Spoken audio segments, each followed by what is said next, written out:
ओबीसींचं आरक्षण संपलं. मंत्री बावनकुळेंनी राजीनामा द्यावा. मराठ्यांनी ईडब्ल्यूएस सारखे आरक्षण घालवलं असा आता आरोप या ठिकाणी नवनाथ वाघमारे यांनी केलेला आहे. जातनिहाय जनगणना सुरू झाली, परंतु त्याच्यामध्ये ओबीसींचा कॉलमच नाही. परंतु बावनकुळे सपशेल बोगस आणि सपशेल फेल ठरलेले, त्यांनी तात्काळ राजीनामा द्यावा. कारण मराठा उपसमितीचे अध्यक्ष अक्षरशः 5वी नापास जरांगे उपोषणाला बसल्याच्या नंतर 1 तासात येऊन तिथं भेटण्याचं काम करतात, संध्याकाळी येऊन भेटण्याचं काम करतात. 1300 1350 कोटींच्या डील यांच्या चालल्यात कामामधून. ओबीसींचं पूर्ण वाटोळं करण्याचं काम झाडू पोचा करणारा आमदार प्रसाद लाड आणि मराठा उपसमितीचे अध्यक्ष राधाकृष्ण विखे पाटील आणि विखे पाटलाला नक्कीच याचे परिणाम येणाऱ्या 2029ला भोगावे लागतील. विजेचा धक्का लागून अख्खं कुटुंब संपलंय. चौघांचा मृत्यू आहे. साताऱ्याच्या खामगावातील मन सुन्न करणारी घटना आहे. एकमेकांचे प्राण वाचवण्याच्या प्रयत्नात चौघांचा मृत्यू आहे. फलटण ग्रामीण पोलिसांकडून तपास सुरू आहे.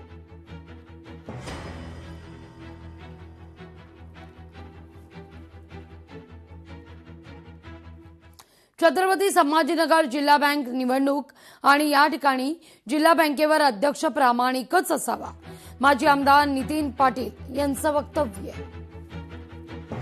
आपल्यासोबत माजी आमदार नितीन पाटील आहेत आणि त्यांना या बँकेचा दांडगा अनुभव आहे, कारण त्यांच्या परिवारापासून या बँकेला त्यांनी जवळून पाहिलेलं आहे आणि ते माझे अध्यक्ष देखील राहिले आहेत. काय सांगाल? सर्वात महत्वाचं म्हणजे आता निवडणूक झालेली आहे, विजय तुमच्या पॅनलचा मोठ्या प्रमाणात झालाय. मग आता सर्वात महत्वाचं म्हणजे अध्यक्ष कोण होणार, काय वाटतं तुम्हाला? आपल्याही बँकेमध्ये या सगळ्या पैशाच्या माध्यमातून जास्तीत जास्त शेतकऱ्यांपर्यंत सगळ्या अडी अडचणीमध्ये धावून जाणं. शेतकऱ्यांना लागतं काय? विहीर, मोटर, पाईपलाईन 2 लाख 3 लाख रुपये कर्ज घेतात लोक. अगदी छोट्या कर्जामध्ये सुद्धा लोकांचं समाधान होतं, परंतु ते सगळं सांभाळणं, ते व्यवस्थित मार्गी लागणं, हे काम जे असतं ते संचालक मंडळाचं असतं. संचालक म्हणजे अध्यक्ष उपाध्यक्ष असतात आणि त्यांनी हा कारभार स्वच्छ आणि पारदर्शक केला पाहिजे, एवढी माझी अपेक्षा आहे. कोण असावं अध्यक्ष? नाव काय? नाव नाही. माननीय मुख्यमंत्री, आता आमचे नेते नामदार अतुल सावे साहेब आहे, पालकमंत्री संजय शिरसाट साहेब आहे, संदीपान भुमरे साहेब आहे.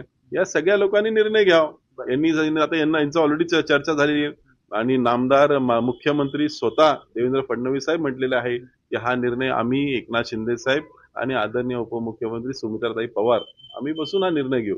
तर मी खूप लहान आहे, मी काही बोलू शकत नाही या मोठ्या लोकांमध्ये कोण असावं. पण जो बँकेचं कारभार स्वच्छ प्रमाणे, अगदी पारदर्शक प्रमाणे, बँकेवर कोणतीही वक्र दृष्टी न ठेवता अगदी प्रामाणिकपणे जो माणूस काम करेल त्यालाच चेअरमन केलं पाहिजे, त्यालाच अध्यक्ष केलं पाहिजे, अशी माझी विनंती राहणार आहे. लोकशाही मराठी ऐका, पहा, जागरूक रहा.